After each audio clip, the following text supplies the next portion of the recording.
শুরুটা করতে চাই এটিইউ তাজ রহমান আপনাকে দিয়ে। যেমনটা নিশ্চয়ই শুনছিলেন, জুলাই সনদ বাস্তবায়নে গণভোটে অবশেষে দীর্ঘ আলোচনার পরে একমত হয়েছে রাজনৈতিক দলগুলো, কিন্তু আসলে গণভোটের সময় এবং পদ্ধতি নিয়ে কিন্তু এখনো দ্বিমত রয়ে গেছে। অর্থাৎ বিএনপি বলছে সংসদ নির্বাচনের দিনই গণভোট হতে পারে, অন্যদিকে জামায়াত বলছে নির্বাচনের আগেই হোক গণভোট। আমি জানতে চাচ্ছি, সংসদ নির্বাচনের দিন গণভোটের পক্ষে নাকি আগে আলাদা করে গণভোট করার পক্ষে আপনারা, কেন? ধন্যবাদ আপনাকে এবং আমার সহ-আলোচক রুমিন ফারহানা সহ দর্শক শ্রোতা সবাইকে সালাম এবং শুভেচ্ছা। আপনি একটা কথা বলেছেন যে ঐক্যমতের কমিশনে ওনারা অ্যাগ্রিড হয়েছে একটা নির্বাচনের জন্য, কোন ফরম্যাটে হবে সেটা হয় নাই। এখন আপনি বুটের ডেট ঠিক করলেন, এক্সামের ডেট ঠিক করলেন, প্রশ্নপত্র এখনও ঠিক নাই কীভাবে হবে কি না, সেই বুটটা নিয়ে একটা ঝামেলা হবে। বিএনপি চাচ্ছে যে আপনারা গণভোট করেন, এটাকে পাবলিকের ম্যান্ডেটটা নেন যে আগামী যে এই জুলাই সনদটা করব, সংবিধান অন্তর্ভুক্ত করা বা জুলাই সনদের মাধ্যমে নির্বাচনের পাবলিক সেটা জনগণ সেটা ম্যান্ডেট দেয় কি না। যেহেতু পার্লামেন্ট নাই, পার্লামেন্ট যদি না থাকে আইন এবং সংবিধান চেঞ্জ করার এখতিয়ার ক্ষমতা কারো নাই, কেউ করতে পারে না। বিএনপি এটা যথার্থই বলেছে।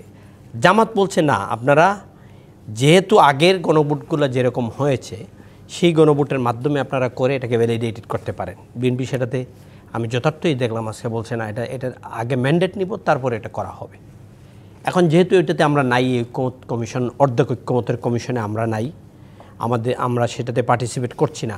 ওনারা যা করবে, যেটা আজকে দেখলাম জামায়াত সেই সাথে বিভ্রান্তিও প্রকাশ করেছে। একই দিনে আসলে নির্বাচনের সাথে যদি গণভোটও হয়, যে সংসদ নির্বাচনের দিন, সেটা আসলে কতটা যৌক্তিক হতে পারে এই প্রশ্ন তো সেটা আলোচনার বিষয়। এটা জামাত বলতেই পারে। জামাত তো আলোচনার টেবিল থেকে বাইরে গিয়ে আন্দোলন করছে। আমরা একসাথে টেবিলে আলোচনায় আছি, আমি বাইরে গিয়ে আপনার বিরুদ্ধে আন্দোলন করছি, তাহলে তো আপনার সভাপতিত্বে আপনি এনকোরিংটা এত মানলাম না। জামাত দুইটা একসাথেই করছে। এখন আমার কাছে মনে হচ্ছে বিএনপি যদি এইটাতে সহমত হয় যায়, তাহলে 2 দিন পরে আবার জামাত বলবে ওইটি তাহলে পিআরটা করতে হবে, পিআরে আসেন। পিআর তো আগে বলছিল আপার হাউসে, এখন জামাত বলতেছে পিআর নিম্নকক্ষেও করতে হবে, লোয়ার হাউসেও করতে হবে। তাহলে কোথায় আমরা যাচ্ছি? তারপরে যদি আবার 3 নম্বরে এটা অ্যাগ্রিড বিএনপি হওয়ার পর বলে না, জাতীয় নির্বাচন আগে হবে না, আগে আসুন আমরা স্থানীয় নির্বাচন করি, আমাদের পরীক্ষা করি। এখনও কিন্তু অনেক জটিল সমীকরণ বাকি আছে, এটা আমরাও জানি, জাতীয় জানে, সাধারণ মানুষও জানে। সব এক জায়গায় আসতে, আপনি একটু আগে বললেন যে ঐক্যমতে আসার জন্য এতদিন সময় লাগছে কেন? চতুর্থ দিনের মতো বৈঠকে তারা বসেছে। ক্ষমতায় যাওয়া, ক্ষমতায় থাকা, ক্ষমতায় যেতেই হবে, পাওয়ার এক্সারসাইজ করতেই হবে।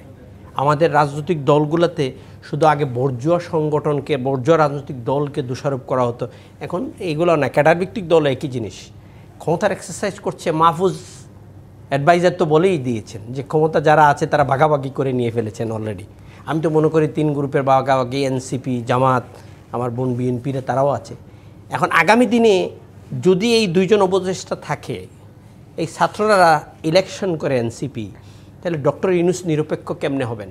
কারণ উনি তো বলেছেন আমার নিয়োগ করতে হলো ছাত্ররা, আবার সেই ছাত্ররা নির্বাচন করছে ওনার রাষ্ট্রীয় ক্ষমতা এক্সিকিউটিভ পাওয়ারে থাকা অবস্থায়, তাহলে ওই নির্বাচনটা কি নিরপেক্ষ হবে? এটা তো যেটা একই কথা, সরকারি আধা সরকারি সহযোগী সবাই মিলে একটা নির্বাচন হচ্ছে। সেই নির্বাচনটা যে আগামী দিনে কোয়েকশন মার্ক রয়ে যাবে, এখন করা হচ্ছে যেভাবে সালাউদ্দিন সাহেব বলছেন, আগামী দিনে কিন্তু এগুলো ধরা হবে যদি হিসাব নিকাশ না করে আমরা সব কিছু এখন করতে চাই।